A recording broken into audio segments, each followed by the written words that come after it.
Boa tarde, meu povo. Boa tarde, você que aqui tá com a gente no Metanoia.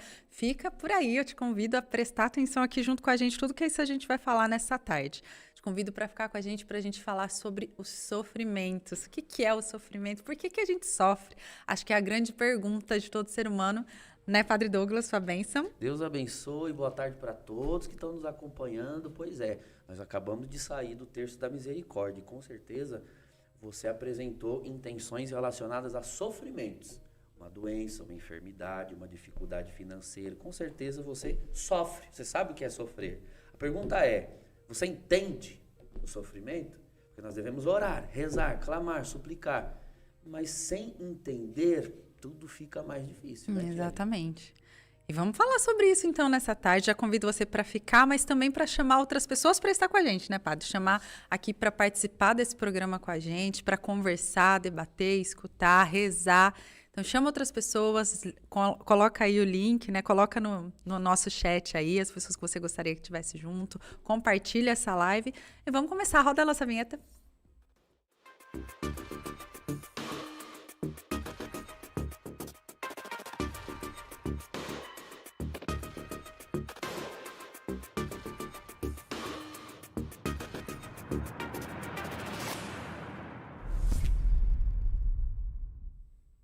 E nós temos participação hoje conosco no Metanoia. Já quero chamar ele aqui conosco, o Padre Reginaldo.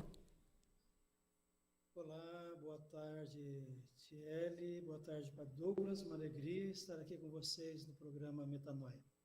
Padre, nós que agradecemos, viu? Seja muito bem-vindo.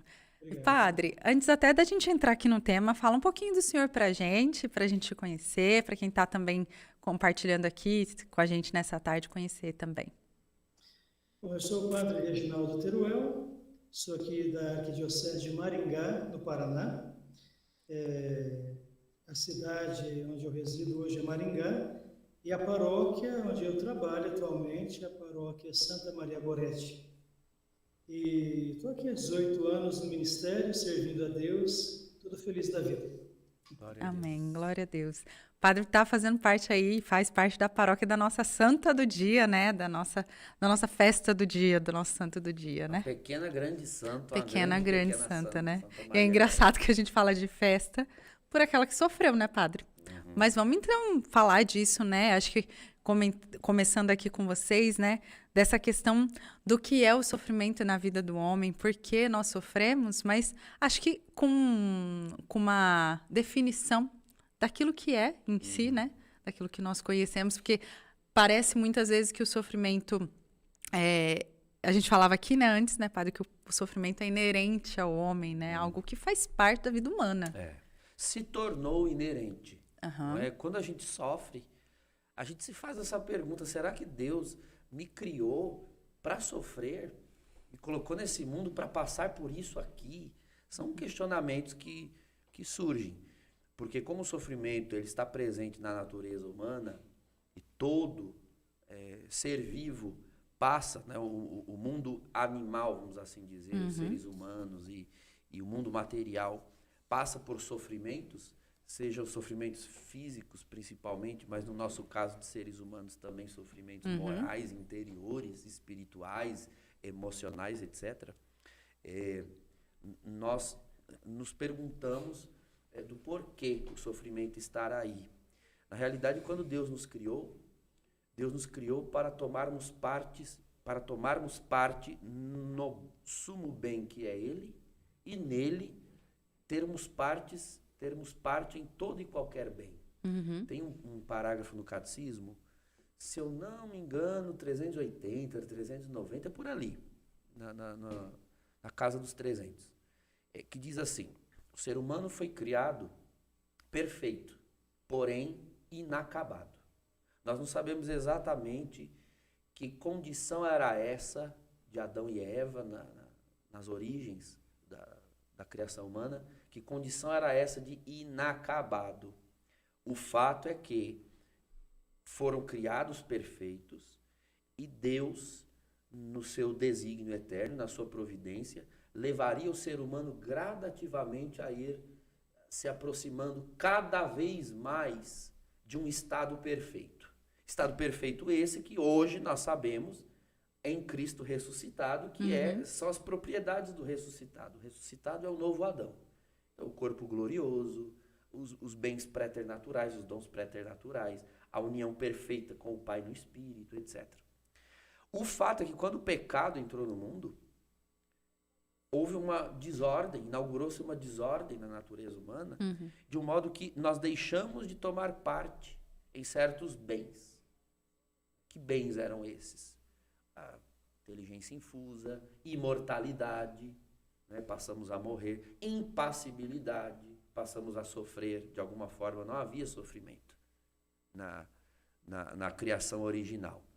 Então, o sofrimento, a princípio, é isso. O sofrimento é a não participação em algum bem por qual nós fomos feitos para tomar parte. Então, por exemplo, nós fomos feitos para ter plena saúde. Mas quando eu não tomo parte neste bem de forma absoluta, então eu tenho aquilo que se chama doença ou enfermidade. A doença ou a enfermidade é a não participação na plena saúde. O que existe é a plena saúde. Deus criou a plena saúde.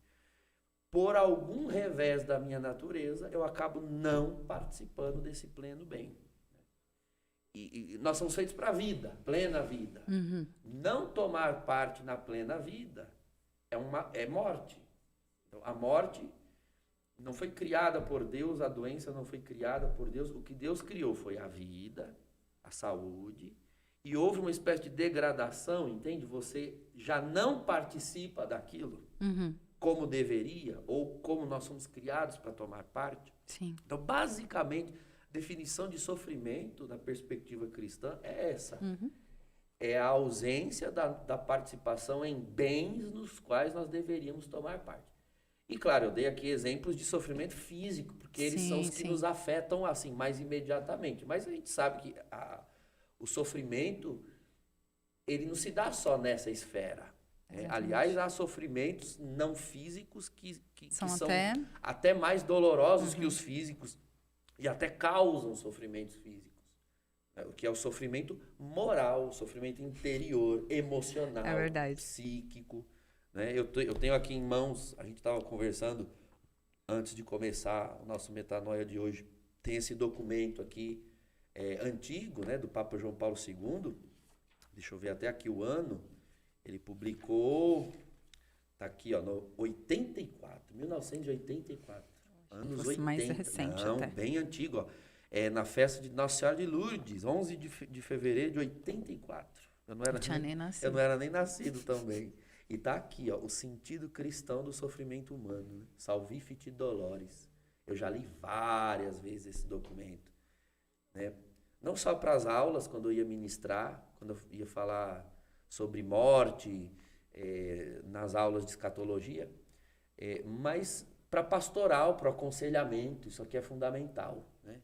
Conhecer o sentido cristão. E é incrível, como bem aqui no comecinho, ele fala dos tipos de sofrimento não físicos que a gente encontra na Sagrada Escritura. Então, perigo de morte, a morte dos próprios filhos, falando de Jacó, quando pensou que José tinha sido morto, né?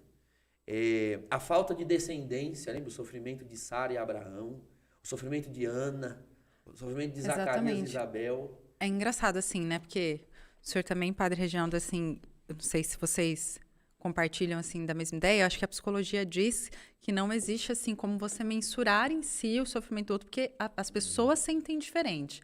Mas eu tenho, assim, uma percepção de que parece que hoje em dia o ser humano, entre aspas, sofre mais, porque parece que sofre mais rápido, né? Com coisas que antigamente parecia que não geravam sofrimentos, né? Até para os nossos pais. Não precisa ir tão longe, né? Até nos nossos antepassados em si, mas às vezes para os avós, por exemplo, né? Não era um sofrimento em si, como a gente vê hoje, uma pessoa ter que lidar, sei lá, com a lida do trabalho, por exemplo. A percepção parece que muda, né, padre? Padre Reginaldo, compartilha aí conosco. É bem interessante essa questão do sofrimento, porque assim, como o padre tão bem colocou, primeiro só fazer uma observação que quando vocês falaram que não nasceram em 84, eu me senti um senhorzão aqui. Não. Mas a gente está, de fato, no nosso apostolado, né, no nosso ministério, inconstante, né, em várias realidades tocando o sofrimento. E, de fato, não dá para a gente sentir o outro nesse sentido, né? Aquela compaixão que Jesus ele fala no Evangelho, sentir com, mas a dor ela é uma experiência, o sofrimento é uma experiência individual, né, de cada um. Claro que hoje está tão em voga, né, palavras que vão surgindo, como empatia, né? Você vai se tornar próximo, você vai não ignorar, tornar o outro invisível. Então, são, assim, termos, mecanismos que fazem a gente estar próximo da outra pessoa, né? Mas, no entanto, o sofrimento, cada um vai vivendo na sua época, no seu tempo, e ele né? Por exemplo, se a gente pega uma pessoa que sofre da depressão, né? Para algumas pessoas, isso não passa de uma situação, falta de trabalho, falta do que fazer, né? E quando você conversa, mergulha, vai estudando e vai vendo, você vê o sofrimento, aquilo que o padre Douglas falava tão bem, essa ausência de saúde da qual nós somos e para a qual nós somos feitos. O catecismo, que o padre ele citava, ele dizia justamente isso, né? Quando nós somos criados, o homem e a mulher, antes do pecado, né? É com aquela santidade original, e é isso que nós perdemos. A santidade original para o catecismo da igreja é a comunhão que o homem foi feito com Deus. Exatamente. Então, quando ele se distancia dessa comunhão, porque é isso que ele faz, ele sai dessa presença, ele se coloca em outro caminho, uma outra direção. Estar longe é adoecer-se, né, na presença de Deus. E assim, o senhor fala dessa questão da distância até, mas para muitos, né, às vezes acontece de achar que estar na vida com Deus, muitas vezes, quanto mais perto eu estou de Deus, não é para todos isso, mas às vezes a gente escuta, né? Mas por que sendo tão bom eu sofro, eu rezo tanto, por que eu sofro? Parece que é uma pergunta, assim, de muita gente, né? Como falar disso? Olha, o texto mais emblemático da Sagrada Escritura, que busca oferecer algum tipo de resposta a essa pergunta, é o livro de Jó. O livro de Jó, um dos sapienciais, né, dos livros de sabedoria de Israel, redigido justamente com essa função. Porque a função do livro é basicamente responder essa pergunta. Porque o justo fiel sofre. Porque o crente, o temente a Deus, sofre. E aí você tem ali toda a trama, né, Jó fiel, abençoado, temente a Deus, né, diz lá que além de oferecer o sacrifício por ele, oferecia sacrifício expiatório pelos filhos, para o caso de terem cometido algum pecado. Você nem sabia se tinha. Então, era muito temente, muito fiel. E, de repente, ele sofre. O que mais chama a atenção na intenção do livro de Jó, quando você lê do início ao fim, né, e vê que no final o sofrimento dele foi extinto, acabou e veio a felicidade, basicamente, eu me lembro bem dessas aulas, né, de sapienciais, quando a gente estudava o livro de Jó e o professor falava. Basicamente, a resposta que Israel dá com o livro de Jó é que o sofrimento é um mistério. Ele chega do nada, vai embora do nada, e Jó mesmo, Jó em si, fica sem resposta.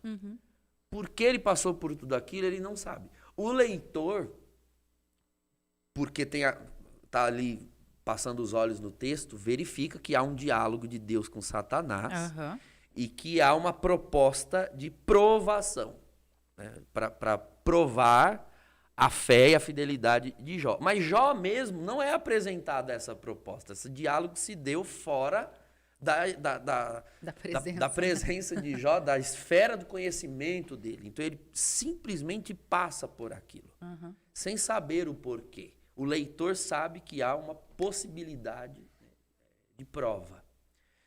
Então, a proposta que esse livro, né, de sabedoria de Israel oferece ao povo ali é que o sofrimento, por pior que seja, ele é uma ocasião para a aproximação com Deus. Agora, essa é uma resposta possível. Sim. Depois vem nosso Senhor. Nosso Senhor é a resposta. Jesus é a resposta para o sofrimento. E a resposta que Jesus dá não é uma resposta cabal. Realmente, o que o texto de Jó queria dizer é confirmado em Jesus. O sofrimento permanece sendo um mistério. Ele está atrelado àquilo que o catecismo da igreja chama de mistério da iniquidade. O mistério do mal. O mal está no mundo. E ele ainda vai continuar no mundo até que Deus resolva suprimi-lo. Agora, até lá, qual é a resposta que Deus dá? Deus simplesmente vem. Ele vem, sofre conosco e transforma o sofrimento em ocasião de grandes bens. Então, a resposta que Deus dá é a ocasião para grandes bens. A começar pelo seu próprio. Então, Jesus sofreu. Quando nós falamos em sofrimento de Jesus, nos veio o ápice do sofrimento, que é a cruz. Mas a cruz é o ápice. Jesus já veio sofrendo muito antes. Sofreu o exílio com Maria e José para o Egito. Né?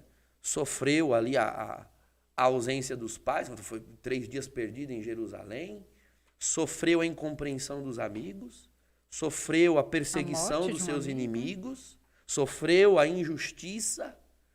Sofreu a morte dos seus queridos. Se vê Jesus chorando a morte de Lázaro, né? Jesus chora. E outras coisas que nem foram apresentadas. Exato. Então, são vários sofrimentos. Jesus sofreu cansaço, né? Marcos capítulo 6. Foi sofrendo até chegar ao ápice do sofrimento físico, de fato. A morte com requinte de crueldade, uma tortura romana, como era a flagelação e depois a crucificação, além dos meandros de tortura, coroa de espinho, bofetadas, cusparadas. Então, ele sofre. Onde está, então, onde está Jesus no sofrimento? Está lá dentro. E engraçado, assim, até partilhando com vocês um pouquinho, eu lembro que uma vez, né, eu estava numa situação assim, porque todos nós já passamos por alguma situação que a gente entende na nossa vida como aquele ápice também, né, de sofrimento. Claro que se a gente começar a comparar com a cruz de Cristo, tudo parece que vai ficando menor. Mas aí entra o que a gente falava sobre a questão psicológica das coisas, a forma como eu sinto as coisas é diferente do outro e tem tudo isso. Mas eu lembro realmente de uma situação, de um sofrimento que eu passava, até de um trauma, assim, antigo. E eu, assim, naquela experiência com Deus, e era exatamente essa resposta que Deus me dava, dentro de uma oração, né? Que eu perguntava, onde o Senhor estava diante desse meu maior sofrimento? Porque eu não lembro de ter feito nada para merecer isso, que parece que é sempre isso que a gente tem, né? Por que que eu sofri isso se parece que eu não fui merecedora disso, né? Não tinha nem, sei lá, idade para entender nada. E aí a resposta de Deus era exatamente essa, eu não estava fora. Eu não vejo, né? Eu estou dentro, eu estou junto. Eu acho que isso é muito importante assim, para a gente trazer, até para quem nos escuta, né? Padre Reginaldo também. Não sei, deixa eu até dar uma olhada aqui. O padre também tinha convidado os seus paroquianos, o pessoal conhece, né, Padre Reginaldo? Mas se alguém tiver aí da paróquia do Padre Reginaldo, manda um oi aqui também no chat pra gente, tá bom? Mas, assim, acho que é importante falar dessa questão, dessa resposta que o senhor falou, né, e Padre Reginaldo também, mas não só aquela resposta que a gente, às vezes, procura saber diante do sofrimento, mas o bem que Deus sempre tira, como o senhor falava, e a força, o crescimento que a gente se vê depois disso. Isso é algo meio que inerente também ao sofrimento, né? Por mais sofrido que seja, a gente percebe, assim, não sei se até dá para comparar, mas uma questão física relacionada à academia, por exemplo, dói malhar. Dói. Só que é algo que vai te mudando e te fortalecendo. E eu acho que na nossa vida como um todo, não somente na vida espiritual, né? Mas isso também acontece conosco, né, padre? Padres. Não, é interessante falar sobre o sofrimento e ver essas muitas perspectivas, né? Se o padre Douglas me permite botar um tema, né? Quando ele falava do livro de Jó e depois pegava o Evangelho nós vamos ter ali um capítulo emblemático que abre essa perspectiva enorme da compreensão do sofrimento, quando Nosso Senhor está caminhando com os discípulos e encontra no caminho aquele cego, paralítico, e os discípulos perguntam, Senhor, né? Quem errou? Quem castigou? Quem pecou para que ele estivesse sofrendo desse jeito? Porque era a compreensão, o sofrimento enquanto castigo, a relação, né? Depois a gente vai ter essa abertura, e Jesus dá essa abertura mesmo para nós, de que Jesus vai dizer, nem ele nem os pais dele, mas a fim de que a manifestação viesse, né? Essa é uma compreensão, é um registro que vai sendo alterado de compreensão, que vai dando. Agora, os tipos de sofrimento. É claro que uma professora de educação física, ela dizia assim, que o sofrimento da academia é um sofrimento que faz bem, né? Porque você está lá sofrendo por conta dessa situação, assim. Agora, na ótica cristã, nós somos chamados a, de fato, olhar o sofrimento como essa ocasião, né, de crescimento, de fortalecimento de todos nós. Você vai ter outras religiões que vão pregar isso daí de uma outra maneira, essa questão do sofrimento, né?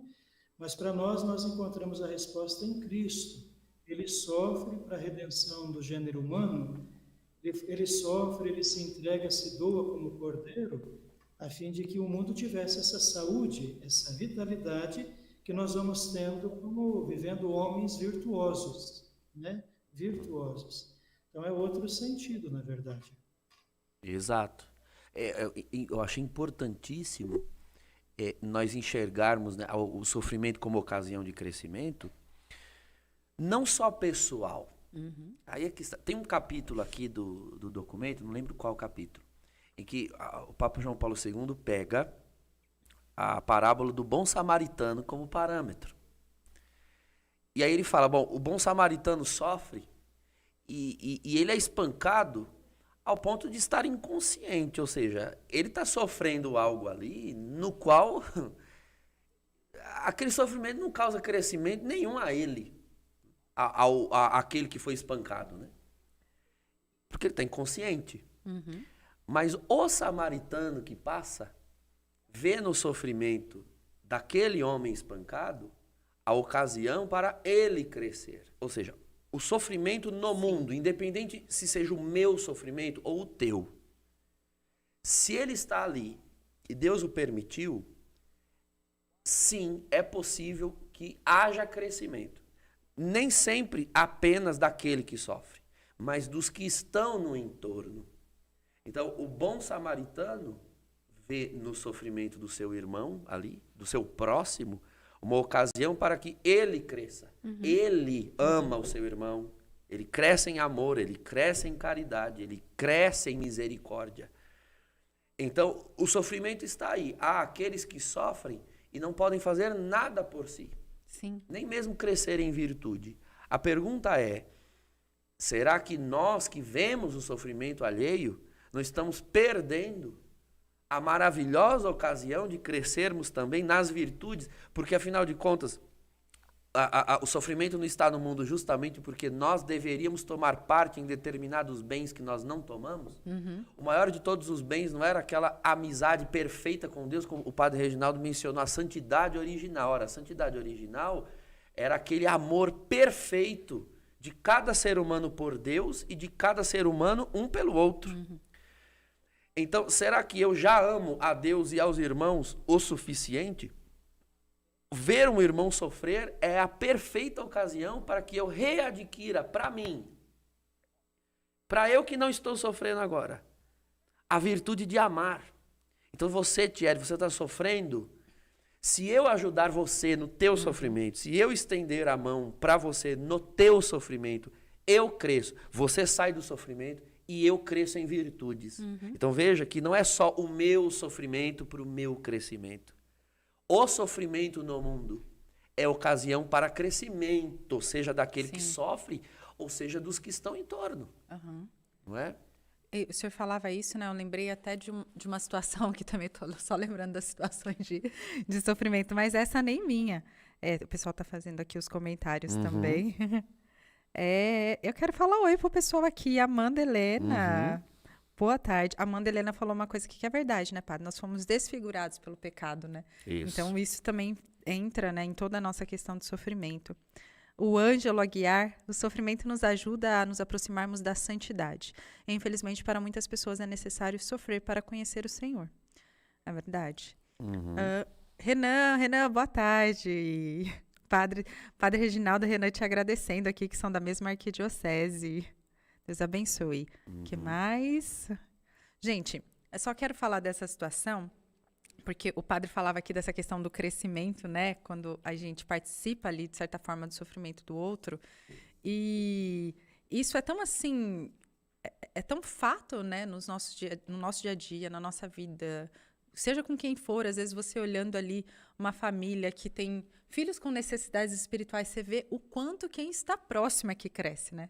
Porque a gente às vezes se preocupa, poxa, mas essa criança sofre, essa pessoa com deficiência sofre, aí você vê as pessoas que estão perto crescendo, transcendendo, de certa forma, digamos assim. Adquirindo virtude. Exatamente. E esses tempos atrás, né, eu vi, assim, um colega, meu esposo joga vôlei, né? E ele tinha um colega lá de 16 anos que veio a falecer por algumas consequências que a gente sentiu muito, assim. Mas a gente percebeu o quanto o sofrimento que a família estava vivendo ali fez outras pessoas se aproximarem. Porque era uma situação trágica, que parecia que não tinha mais fim. Mas ela tinha muito uma crença de que, se Deus quisesse, ele voltaria à vida. Mas, ao mesmo tempo, que se não fosse essa vida terrena, que ele já estava na vida, mas trouxe para as pessoas o olhar de fé daquela mulher, como mãe. E eu vi, assim, o meu esposo até falando de várias pessoas que começaram a pensar diferente nas coisas por conta da fé da mãe. E aí, eu fiquei pensando muito nisso, porque também tinha a ver com o nosso tema, do quanto muitas vezes a gente esquece do olhar da transcendência diante do sofrimento, né? Que são coisas que os santos nos ensinam. Exato. Mas que nós somos chamados a viver diante do sofrimento, essa transcendência. Me corrijam se eu estiver errada, mas parece que quando a gente tem verdadeiramente não quero fugir aqui ainda do nosso tema, mas quando a gente tem verdadeiramente esse olhar do céu, do porquê Cristo nos criou e para que Cristo nos criou, parece que os sofrimentos em si, não no sentido masoquista da coisa, mas eles viram oportunidades de nos colocarmos diante de Deus para deixar com que Deus faça em nós, mesmo não sabendo o que será a partir desse sofrimento. Resumindo bem mesmo, que você falou, foi fantástico. A gente quer um porquê para o sofrimento. O sofrimento traz nele um porquê? Não. Ele não traz. Você quer um porquê para o sofrimento? Dê você um. O porquê do sofrimento será a resposta que nós dermos na hora em que ele chegar. Então, a cruz do Senhor chegou por causa do pecado que estava no mundo. Que pecado que estava no mundo? Os nossos. As tramas que estavam ali, os conchaves que estavam ali, o ódio que havia a ele. Então, a cruz chegou. Por que dessa cruz? Bom, Nosso Senhor deu um porquê para aquela cruz. Essa cruz será a minha demonstração de amor pela humanidade e a redenção e expiação dos pecados.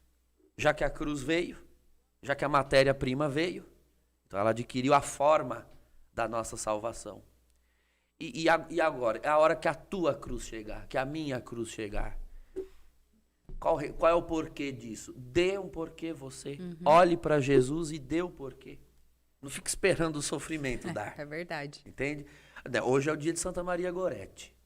Estamos ali olhando uma menina, uma moça, que morre com ares densos de santidade e, de repente, ela é afetada pelo pecado, não o dela. O pecado no mundo. O pecado no mundo pode atingir os mais santos e os mais fiéis. Então, ela, mais santa, por mais santa que fosse, tinha pecadores em volta dela.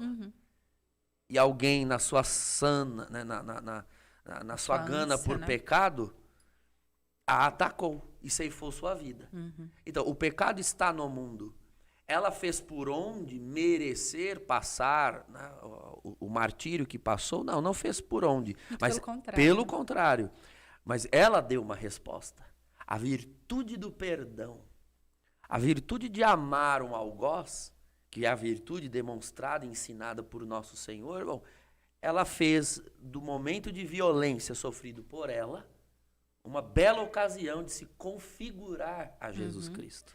E o padre Douglas está falando, né, padre Reginaldo, mas eu vou pedir para o senhor falar aqui de Santa Maria Gorete, porque, gente, o padre, hoje é dia de festa na paróquia dele, né? A padroeira dele é Santa Maria Gorete, essa santa linda que a gente está falando, que tem todo sentido com a vida, entre aspas, ali de sofrimento, mas que não trouxe só esse ápice, né, do pecado que a atingiu, mas até na sua pouca vida ali, né, padre? Mesmo com tenra idade, né, tão novinha, 11 anos, mas que já sofria desde pequenininha. As outras ocasiões aí de sofrimento da vida, principalmente do tempo dela, aí é com o senhor, especialista em Santa Maria Gorete. Tiele, quando... Voltando para Claro. Quando você fez uma colocação tão bonita do transcendente, e o sofrimento nesse olhar, me veio à mente o Papa Bento XVI, imagina, ele é alemão, né? Ele conviveu numa realidade da questão dos campos de concentração. Mas quando pontífice, se não me engano, a última visita como Papa, que ele foi no campo de concentração, e aí a gente vai vendo que nós somos sempre esse caminho. O padre dizia, estamos num constante crescimento, né? Somos obras em acabamento. E nessa última vez que ele esteve em Auschwitz, ele dizia assim, que aquele silêncio era gritante de sofrimento que se sentia, né, ali. E ele questionava Deus, né? O Papa Bento, ele dizia assim, naquele silêncio de tanto sofrimento eu me questionava, onde estava Deus? Então, o sofrimento é essa ocasião importante também do encontro com Deus. E ele vai dizer assim, que daí ele precisou se questionar também onde estava o homem naquela ocasião.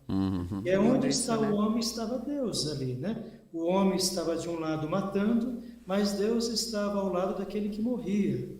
Então, a gente começa a ver que onde o Papa Francisco agora, no ano passado, naquela adoração fantástica, ele diz assim, onde Deus está, a vida não morre jamais, né? Então, onde estava aquela situação de dor, estava um médico curando, que era Deus também, né? Então, uma experiência do transcendente que se faz. Quando eu olho para Santa Maria Goretti, e assim, uma menina, alguém poderia dizer assim, o que uma menina de 12 anos ela tem a nos ensinar?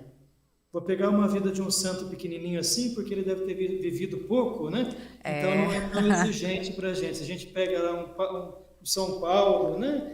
Alguém que vai exigir mais. E pelo contrário, quando eu leio a vida de Santa Maria Goretti, eu visito as páginas mais bonitas do Evangelho que estão em torno ao perdão. Se ali o pecado abunda, a graça superabunda, né? Porque todo mundo ao entorno de Santa Maria Goretti é inflamado desse amor e faz a experiência de perdão. Ela nasce em Corinaldo, centro da Itália, né? 1890, no dia 16 de outubro, numa pobreza extrema. Os pais dela já não tem mais ninguém por eles. E é justamente isso que vai fazê-los migrar, porque eles olham o futuro com uma esperança. Eles estão em uma situação de sofrimento, a miséria, né? Mas eles olham com essa perspectiva. Quando eles vão para Le Ferriere, né? Perto de Netuno, eles vão em busca justamente de saúde, de vitalidade. E quando ele chega numa região de palude, uma região de pantanosa, né? Onde a malária era presente, e ele, o Luigi, que é o pai, vai ter que trabalhar no campo em situações totalmente inadequadas, quando já se tinha remédio, né, e foi negligenciado, tem uma situação de doença do sistema, como o padre dizia. A sociedade negligente está doente, né? Mais um sofrimento. Quando ele morre justamente por falta dessa assistência. Olha o sofrimento da mãe Assunta, por exemplo, nessa ocasião. Maria Goretti tinha 9 anos, cuidava da sua família, ela ajudava a mãe. Quando o pai morre, a mãe quase que, vamos dizer assim, ela entra numa crise de depressão, porque ela tem uma dívida para saldar, 7 crianças, 6, 7 filhos menores e o marido morto. E ela não tem ninguém por ela. E nessa ocasião, a menina Maria Goretti, de 9 anos, se joga sobre os ombros da mãe e vai dizer assim: mãe, se Deus é conosco, nós vamos vencer. A senhora vai para a roça com os irmãozinhos mais velhos e eu vou cuidar dos pequenos. Então aqui a gente vê uma situação sempre de sofrimento, né? Tem sofrimento, é real, mas tem aqui um alargamento da graça de Deus. Uma menina de 9 anos. Que já transcendia, né? Quando ela tem, por exemplo, o desejo de comungar, ela fala para o pai ainda vivo, o pai não viu esse momento da vida dela, ela comungou pouquíssimas vezes, né? O pai diz para ela que vai chegar o momento, ela precisa pegar, porque uma região de pântano, tem que o barquinho remar. Mais de 1 hora, acordava às 4 da manhã para encontrar-se com uma catequista. Ela analfabeta, ela nunca teve o privilégio de sentar-se numa escola, ela tem uma paixão por Jesus. Quando ela volta, ela vai catequizar os seus irmãos enquanto dá de tomar café para eles.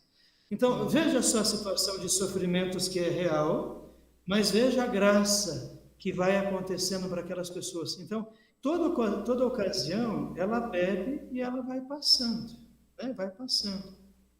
Quando acontecem as investidas do Alessandro Serinelli, por exemplo, deixa eu fazer um parênteses aqui. Quando eu morei em Roma, né, tive a oportunidade de completar os estudos lá, aprofundar, né? Eu fui fazer um mês de italiano numa cidadezinha, aprimorar, e eu fui sem saber justamente onde a família de Maria Goretti ia às missas. Então, ali já me despertou um interesse muito grande, e eu bebi da fonte, né? Bebi da fonte, e eu li muita coisa sobre Alessandro Serinelli, porque tem alguma coisa interessante na vida desse moço. Esse moço, o sofrimento dele é real, Padre Douglas Thierry, porque assim, ele tem mais um irmão apenas, né? Gaspar, se eu não me engano o nome do irmão dele. A mãe é doente, psiquicamente dizendo, vai ser internada no hospital psiquiátrico, né? E nunca mais ele vai ter contato.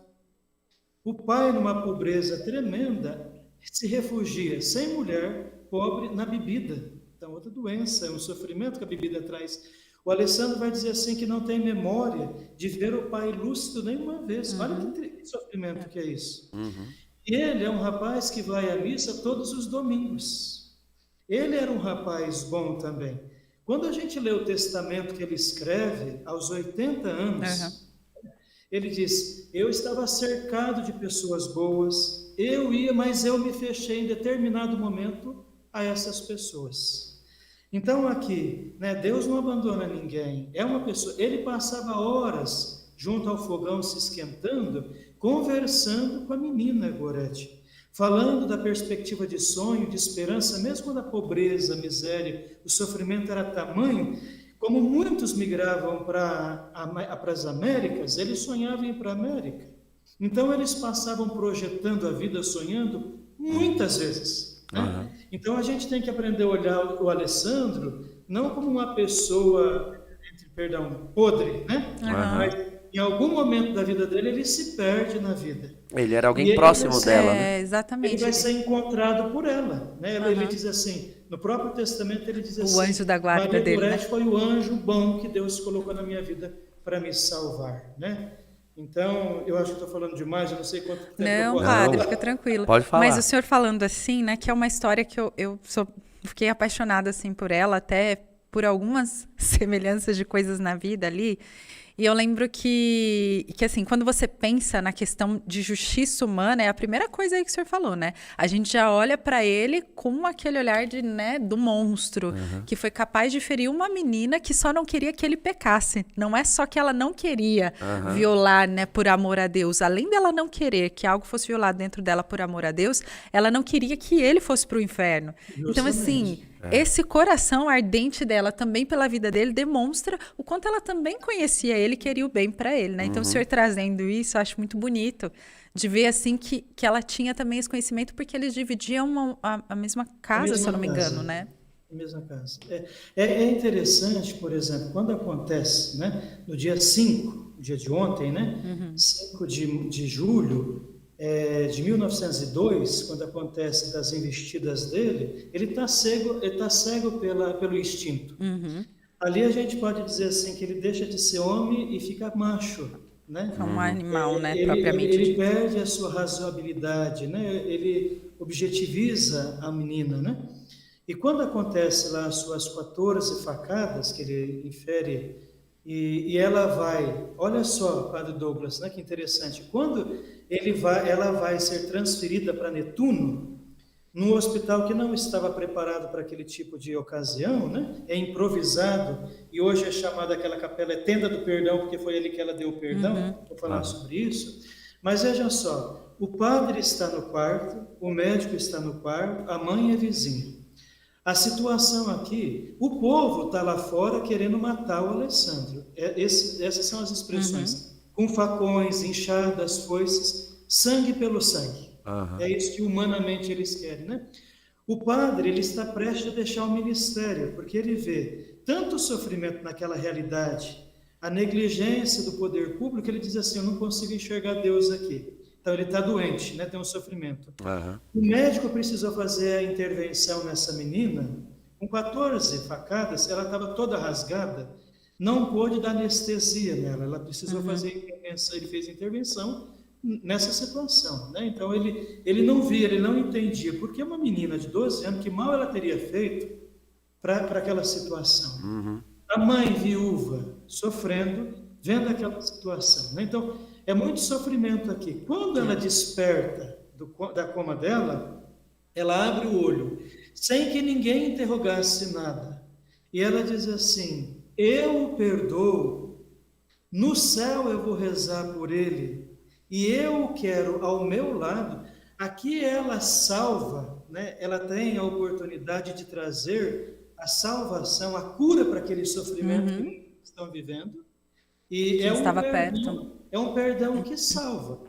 Salva outras pessoas, né? Concomitante a isso, diz os escritos, né? Ali alguns escritos mais aprofundados, que Alessandro ele estaria nessa hora sonhando, né? Sonhando, numa angústia de morte, porque ele a amava verdadeiramente como uma irmã, e outros dizem que ele estaria sendo transferido para Roma no trem, enquanto passava, né, o hospital, por trás do hospital, esse trem, é concomitante o sonho dele e a fala de Maria Goretti. Ele sonha que ele está diante, Maria Goretti estaria diante de Nossa Senhora, ele acorrentado e ela entregando o lírio do perdão para ele. A partir daquele momento, ele vai dizer na cadeia, né? Nos 27 anos que eu fiquei mergulhado lá na prisão, eu fiquei numa serenidade de crescimento enorme, porque ele recebeu, ele sentiu esse perdão dado. Então, veja a grandeza. Eu amo, né, o valor da virgindade, da castidade, né? Abraço ela aqui. Mas, assim, eu diria que se ela tivesse morrido lá, naquele casarão, já morta ali, nós ficaríamos realmente, de fato, com a castidade, ponto final, né? Mas aqui, Deus permitiu que aquela menina, ela voltasse do coma e o perdão transbordasse de uma forma, e vejam só, 2 anos depois, no julgamento, Assunta, a mãe da Maria Goretti, está lá diante do juiz. O juiz pergunta para a mãe, o Alessandro está ali. Dona Assunta, a senhora perdoa o Alessandro, né? Essa mulher, ela fica em pé, ela diz, se Deus o perdoou, se a minha Goretti o perdoou, quem sou eu para não perdoar? Lindo isso. 27 anos depois, noite de Natal, ele está livre, pega o trem de Roma a Corinaldo, bate na porta do sítio onde mora Assunta, porque ela voltou para Corinaldo, bate a porta, Assunta abre a porta e se depara com quem? Com o assassino da filha. Ele se coloca prostrado no chão, diz assim, mãe, porque ele a chamava de mãe, eu vim pedir o seu perdão. Ela o abraça, o beija, repete novamente, sabe, filha, te perdoou, se Deus te perdoa, eu também, claro. Leva-o para a missa. Nessa igreja onde ele celebra o Natal, é onde está hoje, de um lado, o corpo de Assunta, do outro lado, o corpo de Alessandro, ele está sepultado dentro da igreja, né? E depois eles voltam para celebrar o Natal numa ceia simples em casa. Então, assim, humanamente falando, no mundo violento, agressivo, onde o sangue pelo sangue é a resposta, cabe essa história? Não cabe. De jeito nenhum, né? Você está pensando assim, o que esse rapaz está fazendo aqui? Que vai embora, né? Exatamente, é surreal isso daqui. Exatamente. E depois ele vai morar com os freis, né? Porque ele não se encontra na sociedade mais, ele não vai ficar nunca freio, mas o capelão do convento vai dizer assim, ele nunca fez votos, ele foi o guardião, né? O guarda. Ele trabalhava como jardineiro lá, né, padre? Jardineiro com os guardião, capuchinhos, porteiro, né? E ele vai viver morre como verdadeiro filho de Francisco. E por curiosidade nossa, quando os freis vão abrir as gavetas após a morte dele, vão descobrir muitas cartas que chegavam das diversas partes do mundo, pedindo orações para ele, para causas muito parecidas, filhos drogados, dependentes, porque viam na vida dele salva pelo perdão, aí perdão com letra maiúscula, porque daí é Jesus agindo no coração, e o viu como um intercessor em vida. Como que a gente pode imaginar, né, uma vida tão transformada dessa maneira? Então aqui tem um transbordar da graça de Deus, assim, que a gente olha e a gente celebra essa vida dessa menina como um caminho espiritual. Pegar a Santa Maria Goretti é um caminho espiritual para a vida. É fantástico, né? Padre, eu queria até falar, porque o senhor falou do caminho espiritual, eu também tenho ela assim, porque uma coisa que eu li também achei muito bonito, porque isso que o senhor fala dela, eu fiquei muito surpresa, né, quando eu vi que ela não morre, né, ali logo na hora das facadas, a primeira vez que eu li sobre a vida dela, porque é muito claro o quanto Deus queria falar através da vida de Santa Maria Goretti nessa questão do perdão, mas uma coisa que me toca muito é quando eu li um dos livros sobre a vida dela que falava que ela sentiu sede até o final da vida dela, porque ela não podia tomar água. E aí aquilo me pegou tanto, eu achei aquilo tão lindo, porque eu falei assim, ela está fazendo parte na cruz de Cristo nesse momento, sofrendo o tempo todo, e eu falei assim, essa parte que ela faz também, de além de dar o perdão, além de continuar ali sofrendo, fazendo parte da cruz de Cristo, nesse detalhe, parece que para mim foi um detalhe de Jesus colocando ali, falando assim, eu estou aqui, isso faz parte também comigo. Eu achei tão bonito. São dois detalhes na realidade, né? Ela se une à cruz de Jesus. A gente medita sempre na Semana Santa o sermão das 7 palavras. E ela tem nos lábios das 7 palavras 2. Pai, perdoa, eles não sabem o que fazem. E tenho sede. Ou seja, ela se une a Nosso Senhor na cruz até o fim. E claro que sem dizer verbalmente, ao se unir, ao dizer as duas palavras, ao ter as duas palavras, né, a sede e o perdão liberado, ela entrega nas mãos dele o seu espírito. Então, vejam só como não tinha como ser diferente.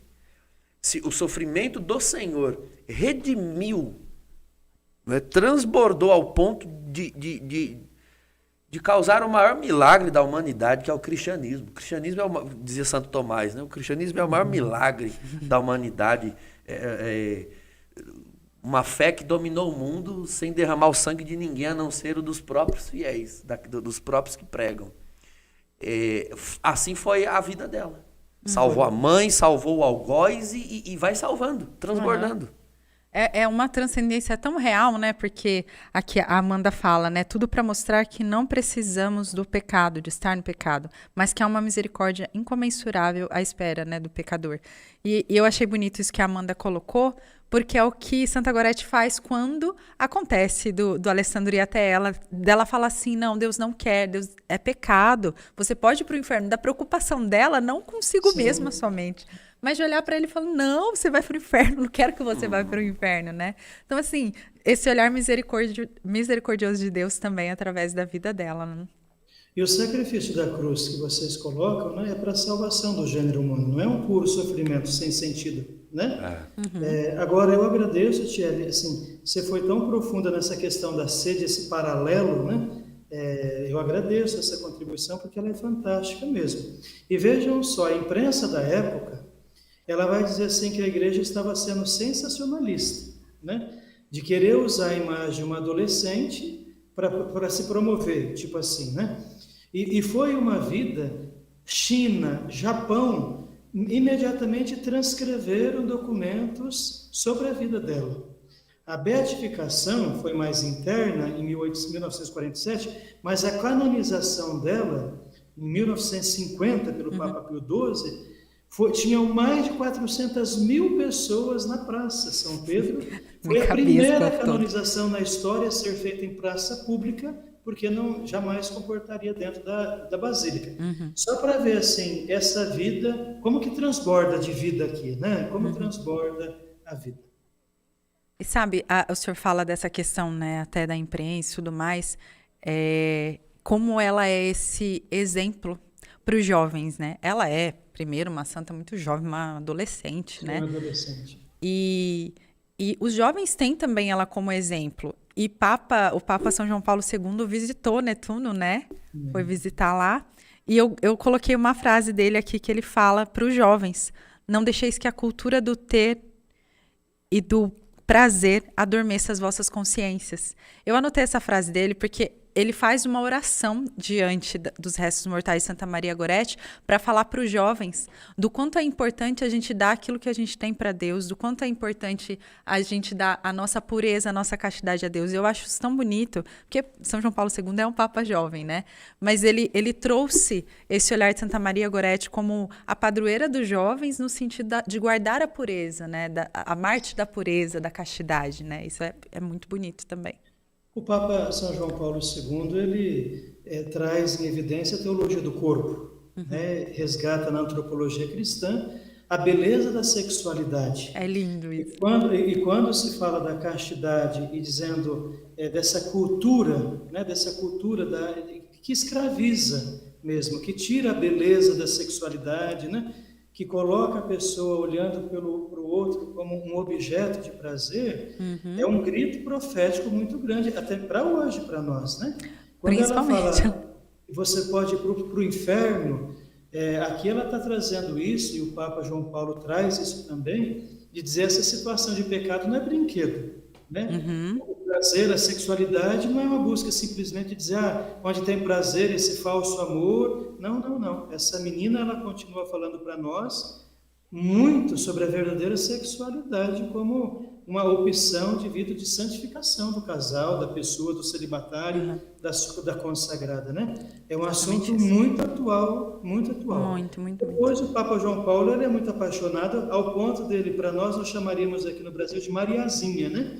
Mas ele a chama de Marieta. Marieta. Que a família dela chamava ela de Marieta, né? Marieta. É Mariazinha, né? Nossa querida Mariazinha. Ele tá lá junto com a Marieta agora, lá de mão dada. Vamos rezar para esse povo aqui para ver a pureza e a castidade. E, inclusive, assim, a gente está se aproximando aqui dos nossos últimos minutos. O padre falou da teologia do corpo. Também sou apaixonada, então melhor nem tocar no assunto, que senão vai render um negócio aqui, né? Mas eu queria falar para você que está nos assistindo, a gente já está no final aqui. A vida de Santa Maria Goretti é linda, de tantos outros santos também. Inclusive, a gente tem a Beata Albertina, né? Sim. Que é do Sul também. Do Sul também não, né? Porque Santa Maria Goretti não é, né? Mas que é do Sul e é chamada até de Santa Maria Goretti brasileira, né? Que o pessoal fala, porque tem histórias parecidas, mas tantos outros santos que nos levam a olhar o sofrimento de forma transcendente. Na verdade, acho que a vida de todo santo, porque todo santo sofreu, né? Mas essas em especial, no caso de Santa Maria Goretti, que nos levam à virtude da pureza, à virtude da castidade, que é algo que o padre falou agora, que é tão atual e é um grito. É um grito mesmo, porque é isso que o Papa São João Paulo II fala, da cultura do poder e do prazer, onde hoje nós olhamos que é muito mais importante o prazer do que aquilo que a gente pode transcender, viver na eternidade. Então, essa questão de o que importa é essa felicidade imediata, não o que está além, que eu queria também já aqui, né, convidar você que está nos assistindo para continuar com a gente até na próxima semana, que nós vamos falar sobre isso. Exato. Nós queremos falar sobre esse tema. Então, falar sobre a questão da virtude da pureza, da castidade, ao que somos chamados a viver e como o cristão pode ser essa voz no mundo, porque parece que a gente está nadando contra a maré, né, padre? Se a gente fala de qualquer coisa relacionada a isso, né? Até aqui estamos falando do sofrimento. Quem quer sofrer? Ninguém. Mas o cristianismo traz essa resposta que vai além daquilo que nós vivemos aqui, mas que está, como falamos tantos aqui, transcendente, né, nesse olhar do céu. A castidade, ela precisa ser dita e pregada justamente para impedir o equívoco, um equívoco que tem se tornado unânime na mentalidade do mundo, de que, já que nós sofremos nesse mundo e o sofrimento se tornou inerente à nossa condição humana, nós precisamos buscar remédios para esse sofrimento e cair no engodo, no engano, né, na mentira de achar que uma vida de prazer desenfreado, de prazeres venéreos desenfreados, é um bom remédio para os sofrimentos da vida humana. Nós precisamos prevenir, vacinar a humanidade quanto a isso, porque tornar uma vida de sexualidade desregrada como um possível remédio para o sofrimento é querer matar a sede com a água do mar. Ah, mas é água. Então, mas é do mar. Só vai aumentar a sua sede. Exatamente. Existem, de fato, prazeres colocados por Deus no nosso corpo. Mas esses prazeres existem para ser vividos dentro de propósitos que nos levem a uma felicidade plena. Fora desses propósitos, não deixam de ser prazeres, porém vão redundar em outros sofrimentos. Sim, e aquilo que era para ser um suposto remédio para o sofrimento, acaba sendo causa para novos. Então, é para isso? Exatamente. É isso que nós queremos? Não, e outra, né, padre? Eu sei que a gente está terminando aqui, mas quando fala do prazer aqui, porque a primeira coisa que todo mundo pensa no maior prazer é naquela questão do ápice sexual. Mas se a gente realmente soubesse, tocasse no fato de que isso é mínimo, perto do encontro com Deus, perto da felicidade eterna, isso aí é tipo um pedacinho tão pequeno perto dessa eternidade, né? Eu só queria aqui rapidinho, padre, o Wanderson Lopes está perguntando, acho que o senhor já respondeu, mas mesmo assim. Antes do pecado original, existia sofrimento? O homem sofria alguma enfermidade ou algo parecido? Não, foi justamente o que nós falamos sobre os chamados dons preternaturais. Embora a natureza humana ela já fosse limitada, justamente porque o ser humano é criatura, a graça de Deus, de modo extraordinário, supria a natureza. Então, um dos dons preternaturais que nós tínhamos antes do pecado era o da impassibilidade. O ser humano não sofria, porque a graça de Deus não permitia. Como o pecado é uma uma autoexclusão do ser humano dessa graça, ele sai dessa graça por um ato de livre-arbítrio. Então, surge a enfermidade, surge a morte como decorrência, né, dessa autoexclusão do ser humano à graça que o mantinha impassível. Né? Não havia sofrimento, não havia, como diz ali o texto, né, conhecimento, não é só conhecimento intelectual, conhecimento de experiência. Não havia conhecimento do bem e do mal. Não havia experiência do bem, do sumo bem, porque esse já havia um bem, mas Adão e Eva iam progredir neste bem. É o que o catecismo quer dizer como perfeitos, mas inacabados. Ainda havia bens para se angariar, para se conhecer, e nós não sabemos como teria sido esse processo, mas havia. Isso é ilustrado ali com aquele passeio de Deus no entardecer, né? Deus descia no Éden para estar, ou seja, para ir cada vez mais plenificando. E não havia conhecimento do mal, né? Mas uma vez que se quis esses bens em Deus e o conhecimento do mal, né? Do bem e do mal, infelizmente esses bens, esses dons preternaturais foram perdidos. Para encerrar, então, Padre Reginaldo está em festa hoje, né, com o dia de Santa Maria Gorete. Padre, que Deus abençoe muito o senhor, a missão do senhor, tudo o que o senhor tem aí para revelar para os jovens também, que o Renan comentava, abraço, viu, Renan? Porque se eu não mandar um abraço para ele me vai depois. Né? E o Renan falou que o senhor tem uma pastoral universitária, se eu não me engano, aí, né? E aí acho que Santa Maria Gorete é ótima para interceder nisso, mas desejo de coração que Deus ilumine sempre o seu caminho, seu ministério, sua vocação, tá bom? Pela intercessão de Santa Maria Gorete. Obrigado, um abraço também para o Renan. Aqui tem os trabalhos universitários jovens, né? Os grupos de oração, os ministérios, chamado GOUS aí. Então tem um trabalho bonito e outros grupos mais, né? É o desafio, ali tem uma juventude bonita e os desafios estão lá. Trabalho bonito, mas também tem os trabalhos ruins que são evidentes, né, sinais de morte, que a gente precisa continuar na luta aí. Muito bem, nós desejamos uma frutuosa festa para o senhor, para a sua paróquia, que seja aí um dia, e por certo haverá alguma missa, né, hoje à noite, que seja assim de grande vigor espiritual. Nós fizemos aqui a novena, terminamos ontem, preparação para esta noite, logo mais às 19 horas, pelas redes sociais da nossa paróquia, nós teremos a missa com o Dom Severino, que é o nosso arcebispo. E eu só deixo um conselho, se vocês me permitem, aquele que nos acompanha, você pode buscar na internet, Testamento de Alessandro Serinelli. Eu acho que ali tem muita coisa bonita, uma carta que tem uma carta dele. Que ajuda muito a gente entender, assim, uma vida resgatada por uma santa. Tá bom? Obrigado pela oportunidade, pelo convite também. Muito obrigado. Nós que agradecemos, Padre. E quem que vai nos dar a bênção para terminar o nosso programa? O Padre abençoa junto comigo, né? Que o Senhor abençoe e guarde pela intercessão de Santa Maria Gorete a todos que nos acompanham. Em nome do Pai, e do Filho, e do Espírito Santo. Amém, amém. Obrigada, Padre. Obrigada, Padre Douglas. Obrigada a você que nos acompanhou aqui nas nossas redes sociais, no nosso YouTube. Deus te abençoe muito. Que Santa Maria Gorete interceda por você e até semana que vem.